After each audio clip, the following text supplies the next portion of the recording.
This is a phanetron tube in operation. The shift in brightness is due to a shift in the audio frequency applied to the radio wave.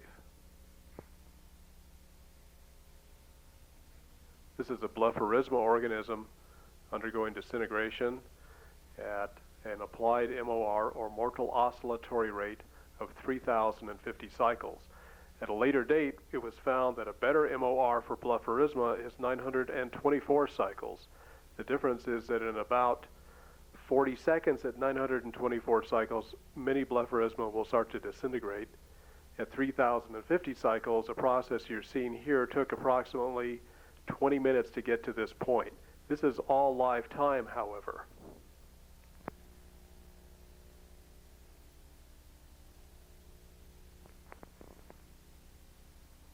What is interesting is how the organism disintegrates and then forms these large globules, as you can see in the organism on the right. This is a very common occurrence. It occurs in many different types of organisms.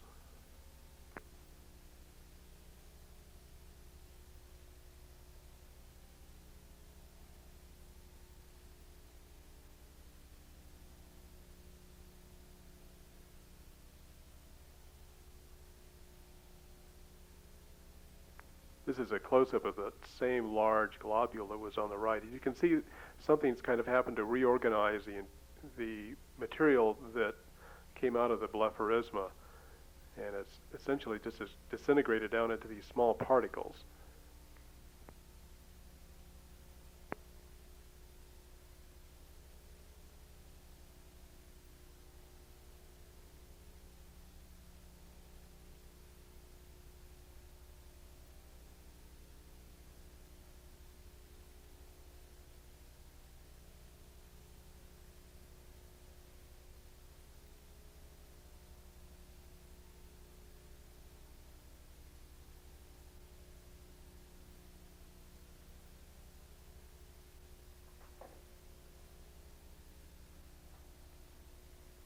This is another Blepharisma. Typical also of the Blepharisma is that the cell wall somehow becomes permeable to the surrounding fluid media, and the organism will swell. Also, they will stop motion. Normally, these are very highly motile and swim quite rapidly across the screen. But as you can watch here, it just keeps getting a little bigger. Finally, they blow out at the bottom. This seems to be pretty standard behavior for this type of explosion or disintegration.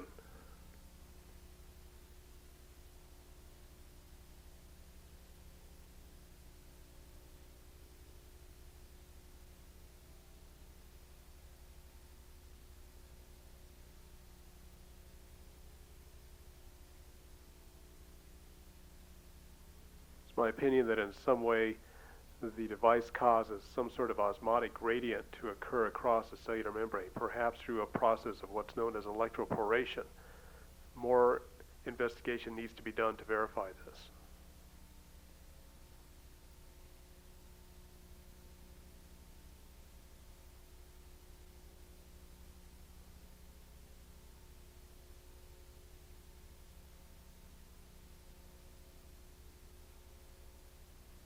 As you can see, the interior of the organism has somehow undergone a reorganization, and as it disintegrates, it just falls into this small particulate matter.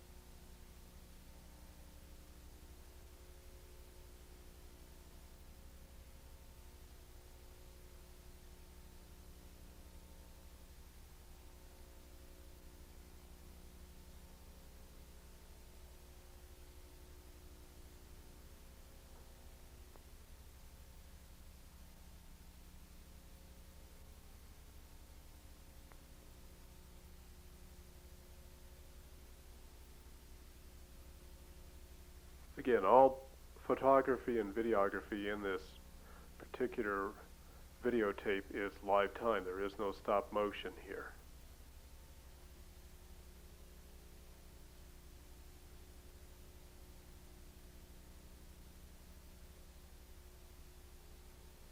is another little protozoan. Normally this fellow, again, is very highly actively motile, but as it comes under the influence of the wave at its MOR, it starts to become immobile or semi-paralyzed, you might say. You can see, although it has flagella, they are not really beating synchronously enough for it to move. This is a few minutes later. As you can see, the interior of the organism somehow has changed its composition and refractility to the light.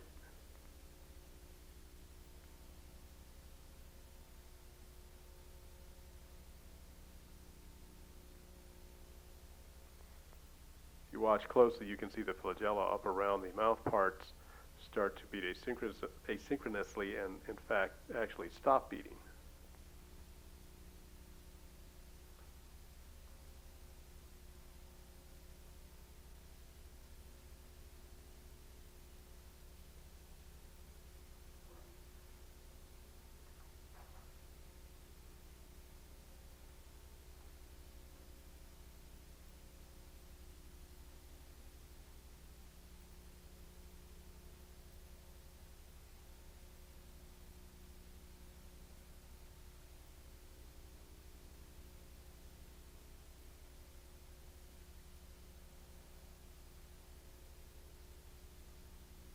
There goes a few of the flagella up around the mouth parts at the top of the screen there are starting to actually fall off.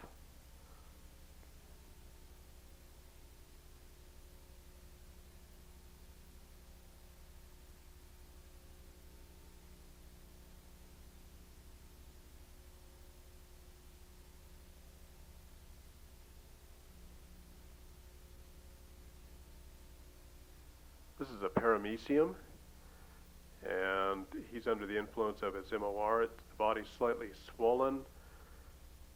The MOR of this particular organism is 1150 cycles, and typically they are not motile when they're fully under the influence of the MOR.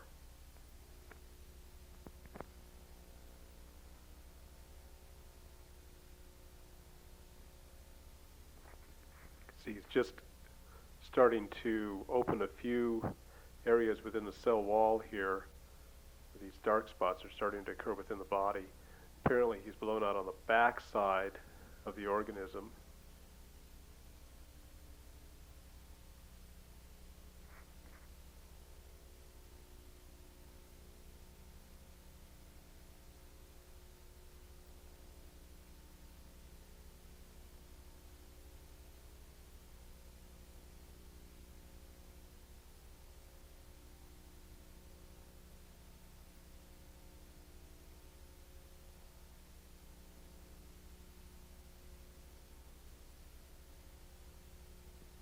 This is a rotifer. Now, this organism is kind of interesting because it has a very tough outer shell around it. What happens in this particular situation is that I believe that the device somehow liberates some of the enzymes within the organism's lysosomes, and it basically will self-digest. If you notice, the interior is pretty well differentiated here. In a few minutes, you'll notice that it just becomes rather just little more than a bag of mush on the inside.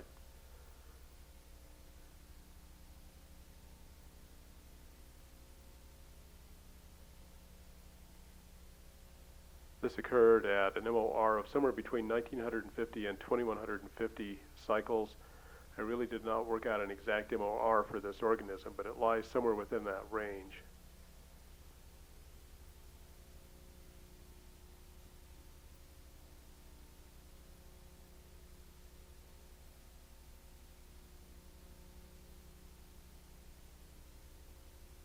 What's nice about this particular shot is you probably noticed that little organism that swam in and out of the video there. Gives an idea that this is not being induced through some artificial media such as high current of ultrasound or perhaps electricity or some other media. This is actually done by the plasma tube being about 4 to 5 feet away from the microscope.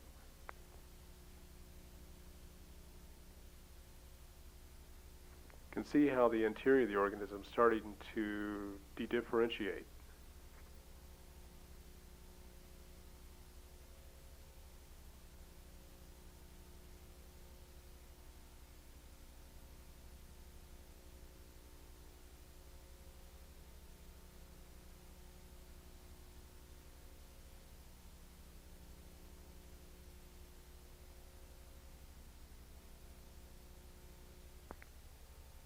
the mouth parts here, or small flagella, I guess, along the exterior are starting to fall off.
At this point, he's pretty well self-digested his entire interior.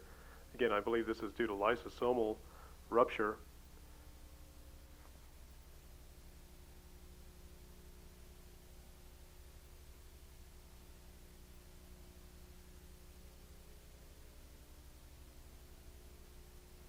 This entire process from the start of exposure to approximately this point was about 30 minutes.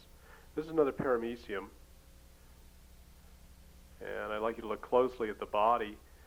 You notice it has these rather crystalline-like structures in it, and there's a little bit of density to the structure of the organism as it's under its MOR. Also, if you notice, it's not really highly motile at the moment. It's become somewhat confused. This is typical of paramecium when under the influence of their MOR. It takes a few minutes to get here. These organisms do have a very simple nervous system. Notice how the cell wall is becoming a little more sharply defined. This is the same fellow a minute or so later.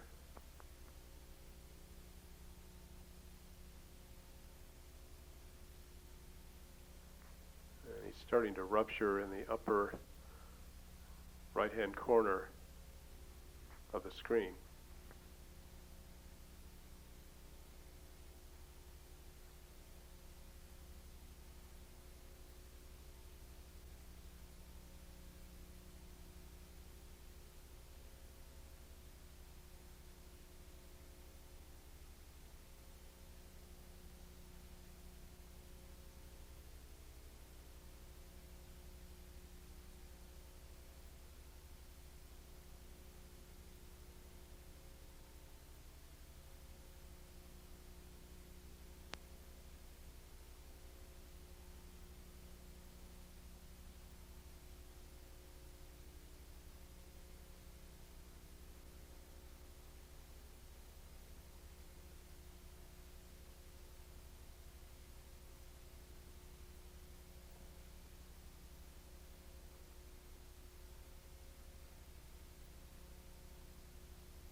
As the paramecium disintegrates, its cell wall seems to fall into these little lipid crystalline-like structures.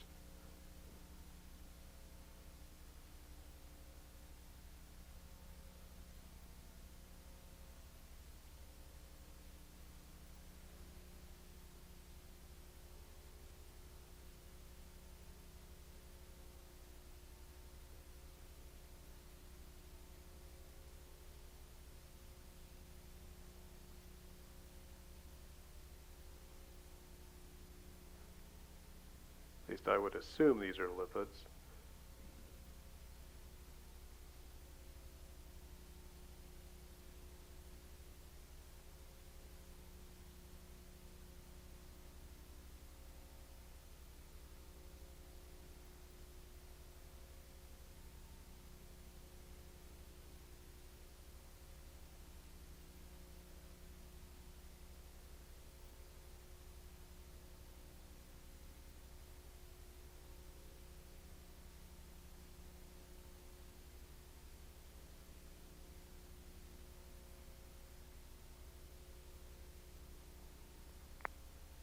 after a couple of minutes, there just isn't too much left of the organism. Pretty well disintegrates into just particulate matter. Now this is a group of paramecium under the influence of their MORs. You can see, if you've ever seen paramecium before under a microscope, these fellows are quite motile, but here they're quite all stunned, and that's typical of paramecium at 1150 cycles when the device is operating. Now this is another paramecium that's just stunned, but look at the difference. He has not been under the influence of the MOR for very long, and the body does not have all this crystalline dedifferentiation, or shall we say, some kind of change that has occurred.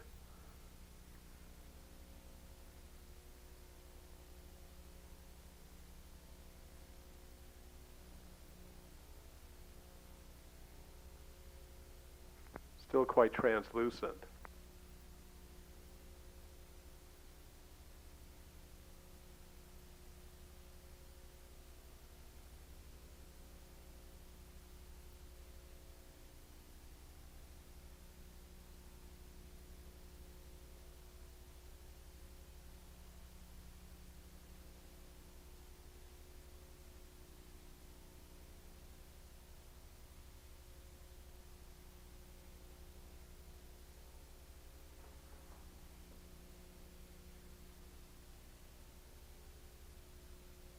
This is another paramecium.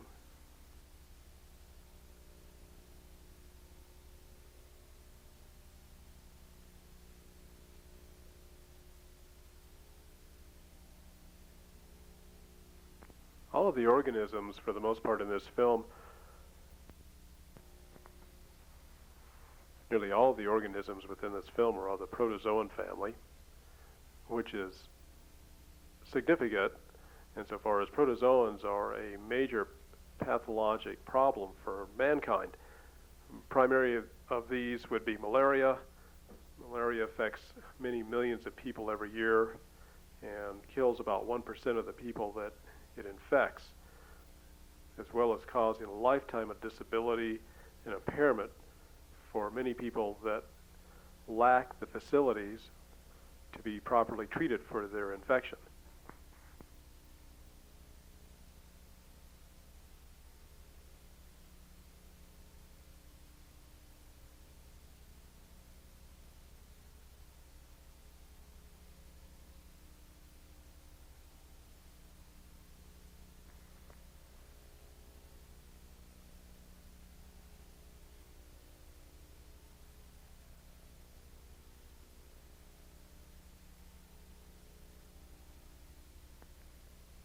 Notice how the density of the organism has changed with time while under the influence of its MOR. Here's another one that's just kind of undergoing an explosive evisceration. At a certain point in total time of exposure, all the organisms will explode, but some are a little more susceptible than others. In this picture you can see a couple of blisters actually forming on the body of the organism. This is the same fellow we were watching a minute ago. He's starting to explode now.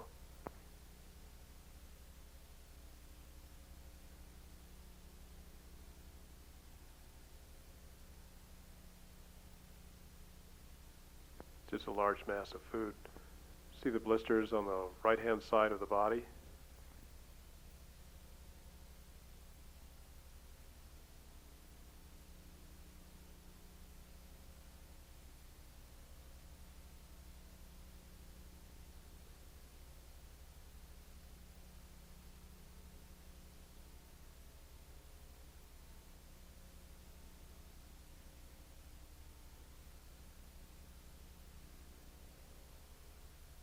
And here's a situation where all of these exploded more or less around the same time.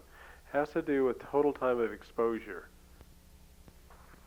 This is a white blood cell in live time. And this is some of the influences that the device produces on white blood cells. It increases their motility as well as their phagocytic ability. At the moment, although it may be a little hard to see, it's actually engulfing a particle here at the bottom of the screen. A little black round particle just swallowed. And it's going to go down a little bit and do this again.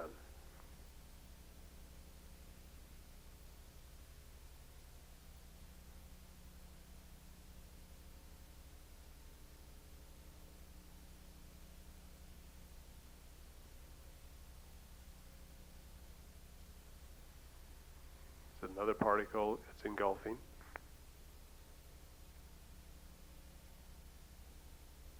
On its leading edge to the right.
Here it's picking up another particle.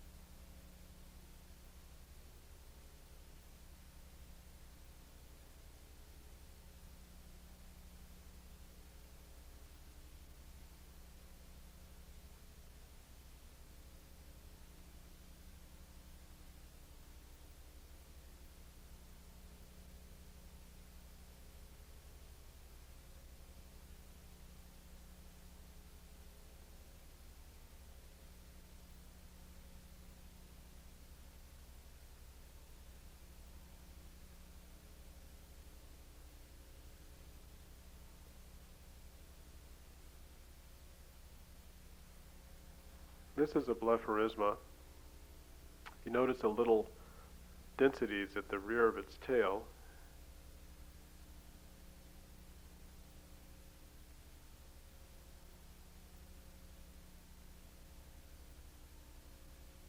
Keep watching, you'll keep seeing the body swell.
watch the large blue globule that just formed at the bottom of the screen and watch those little particles just kind of keep increasing.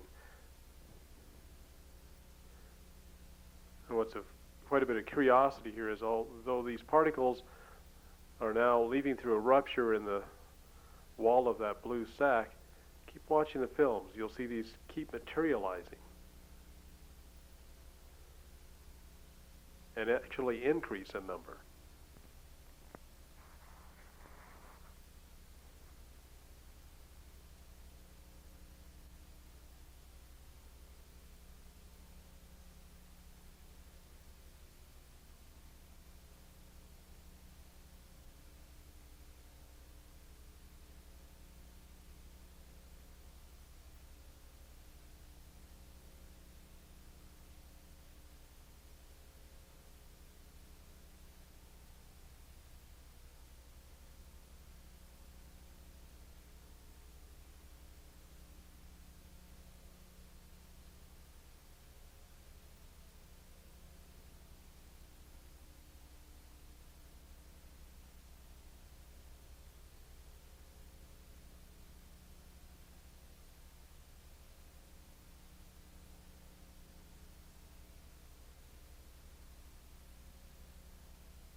May I also point something out?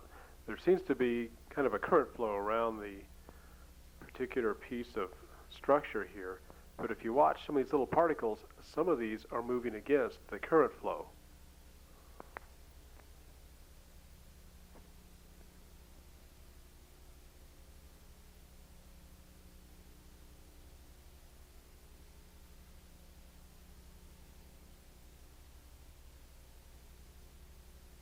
Many of the particles, however, are just showing plain old Brownian motion. Don't know what's going on here.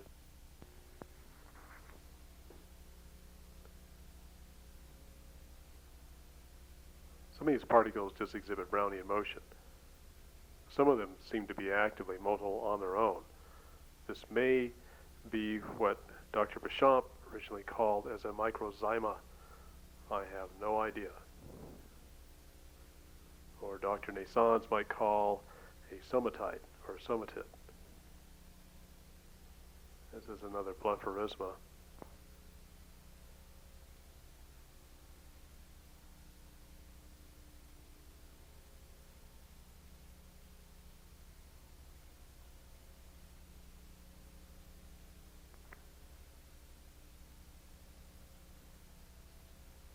This particular video was made with my new condenser. It's made in Russia. And it has much better quality and sharper resolution.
what's interesting about this particular video is that the cell wall here is undergoing complete disintegration. You can actually see it fall apart.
See, there's one of those globules that just kind of self-formed itself, full of all this small particulate matter.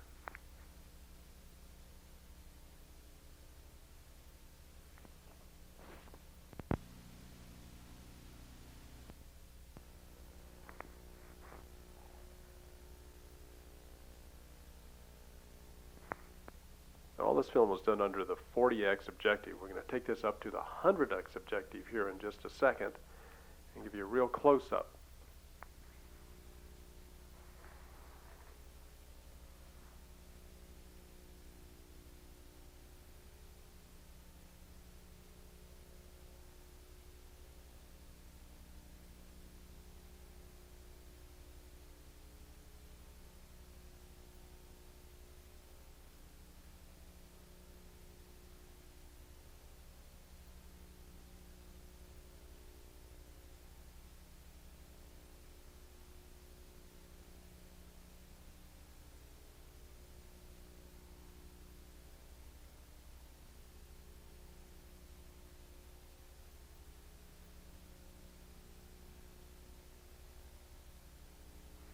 Now we're under the 100S objective, and if you are looking at this particular video on a 27-inch monitor, the magnification factor here is approximately 11,000 times.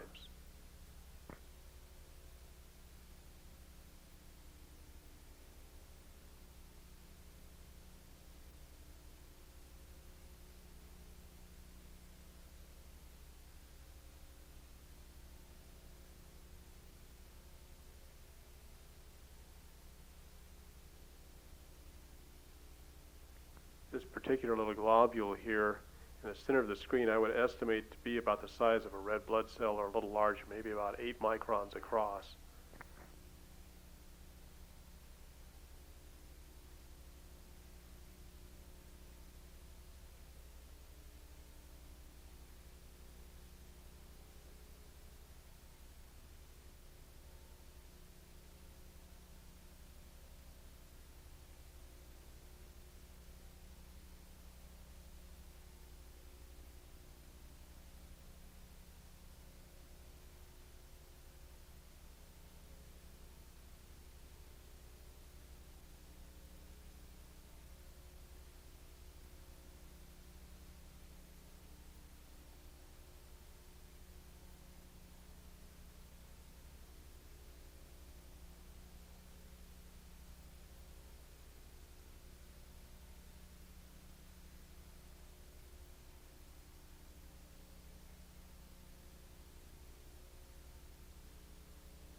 What you're looking at now is a slightly blurred view, because what I've just done is I've flipped in the digital view zoom on the video camera.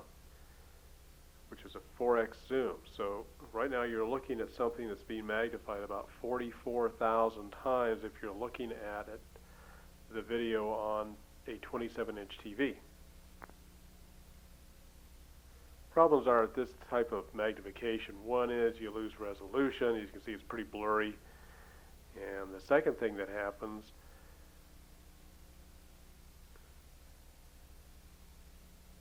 is that I'm not too sure. Sometimes you get a whole lot more information out of it. But sometimes you do. You can pull in quite close and see a little more that you could see otherwise. Now this is back in the standard setting. This is about 11,000 diameters, again on a 27-inch TV.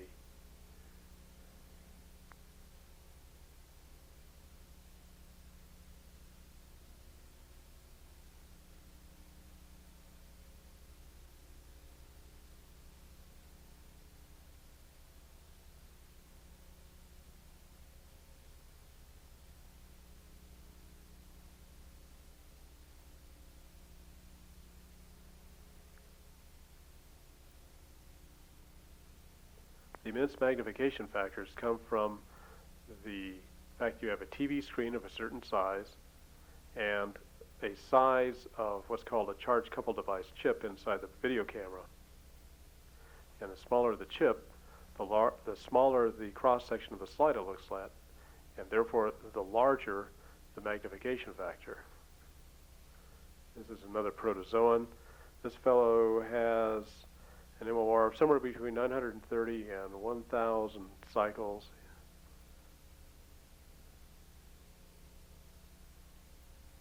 He's going to undergo a cell wall rupture, which probably is due to some sort of osmotic problems within it.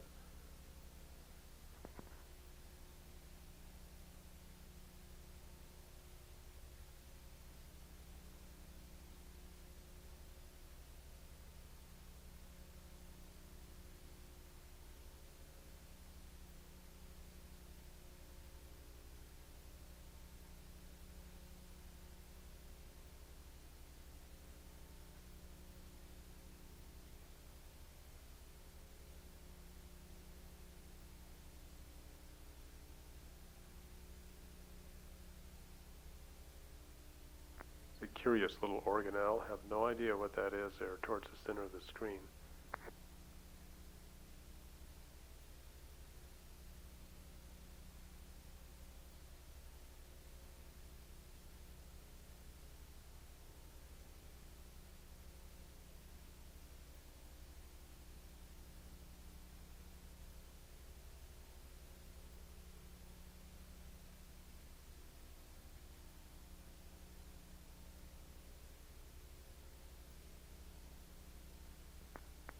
Here we have a nice little rupture of the cell wall, and it's kind of peeling outer membrane off the organism.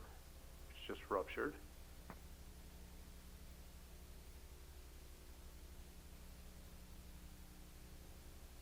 We've got a little surface tension holding the interior protoplasm kind of against the body of the organism.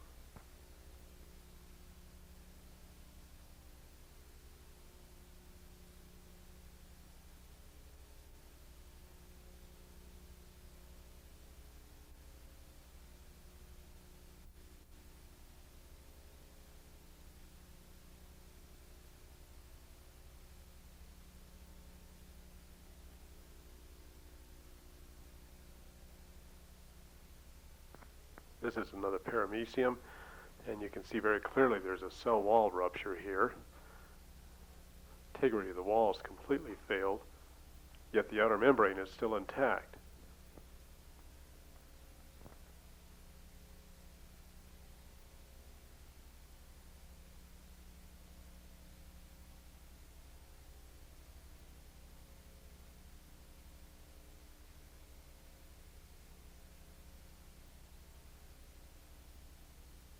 If that membrane that is peeling off there is what's classified as a unit membrane, then its thickness is about 100 angstroms.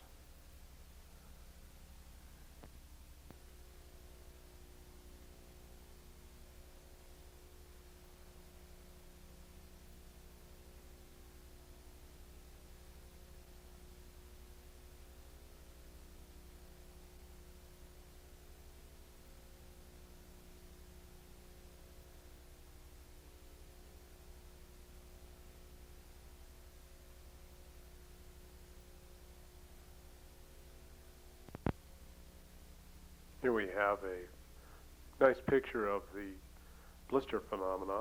Again, this is a paramecium. They seem to do that quite readily. Now, this is the blood of a 25 to 26-year-old male. Came to me, wanted to see if a device he had built to my specifications was operational. This is prior to any exposure. The fellow had undergone surgery approximately 30 days earlier. He has facial and throat cancer. Actually had to lance this fellow 3 times to get any blood out of him. His blood was so clumped together like this. Needless to say, he complained about being cold a lot. These are some white blood cells there at the top of the picture.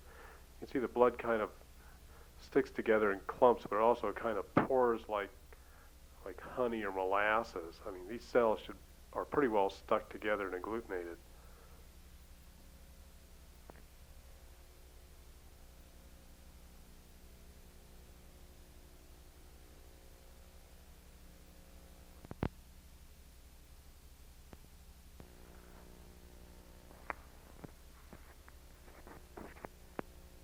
Again, this is prior to any exposure to the device that he has, the plasma tube device.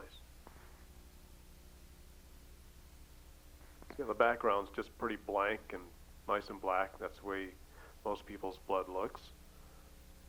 There's a few little fibrin clots here or there that's not really seen real clearly on this video.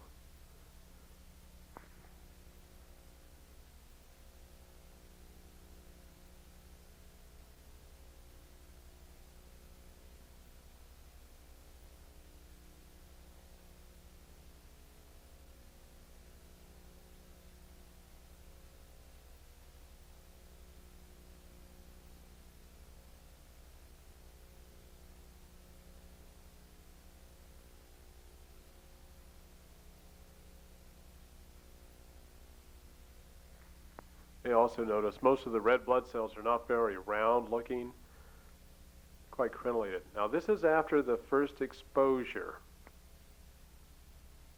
approximately 24 hours afterwards. See, there's a little bit of particulate matter in the background. The blood cells tend to unclump slightly. They're still all quite damaged looking, the blood cells, but you can see all the particulate matter that's been released by the use of the device. Also some cellular debris here and there.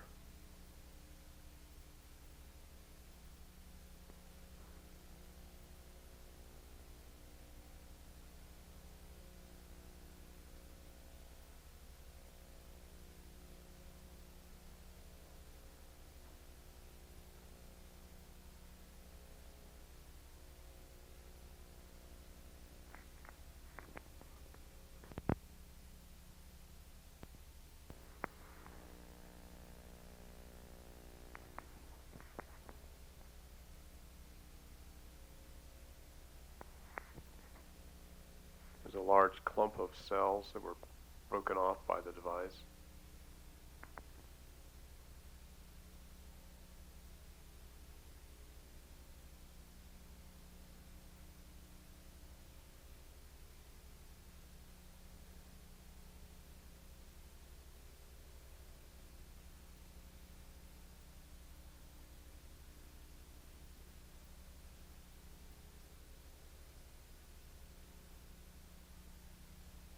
A rather large cell, squamous, plate-like.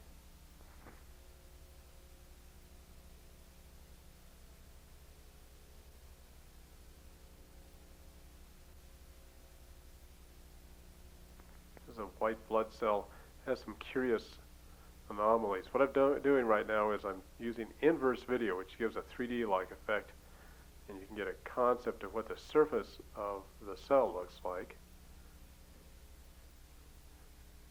You see from this video, it looks like this fellow has a hole punched in him there or something. Not a very healthy white blood cell. There's a little anomaly found floating in this fellow's blood. Again, this is after the first exposure. Believe this is an abnormally dividing bacteria. Looks a little bit like a propeller.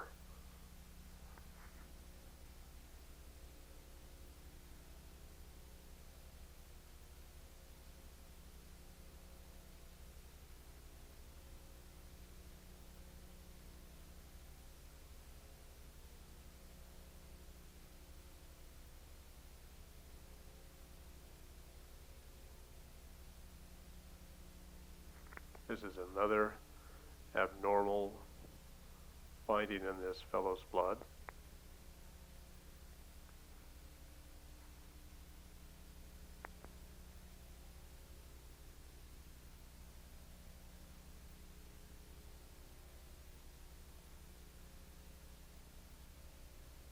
This is under 100x magnification with a digital zoom full out, so you're looking at about 44,000 diameters here. So you can see there's some advantage to being up with that kind of power. This is from a scraping from an external tumor that was growing out of the fellow's nose. There's a little anomaly found. Upper part of the screen there.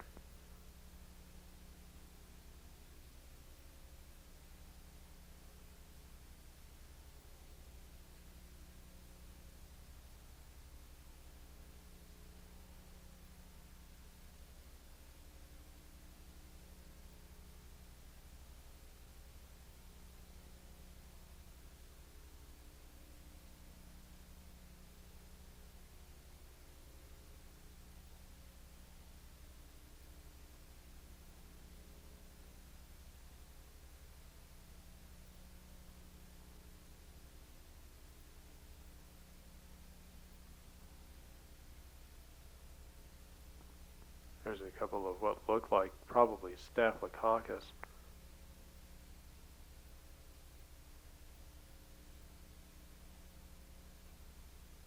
This is a regular little zoo growing here. Some of these are infected cells, parasitized you might say.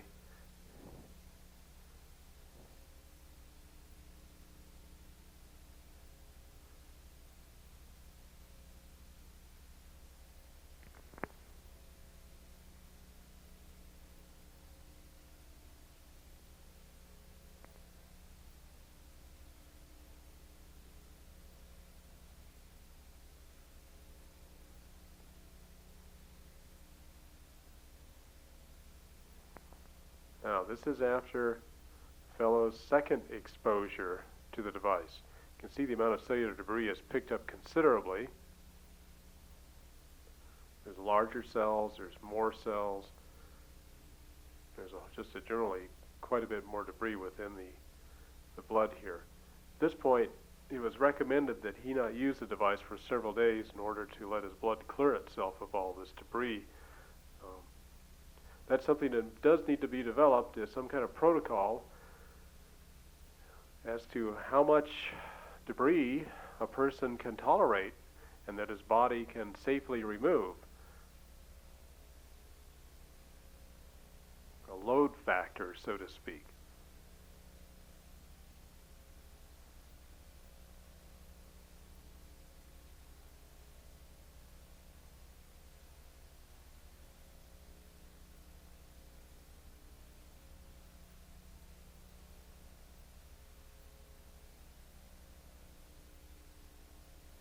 If the rate of removal of this cellular material and the death rate of the cells is higher than the rate at which the cells are being reproduced, then wherever this material is coming from should disappear. But if the growth rate of the tumor, or what have you, that this material is originating from, is higher than its death rate and the ability of the body to remove the material, then something must be done to stabilize or slow the growth of the tumor.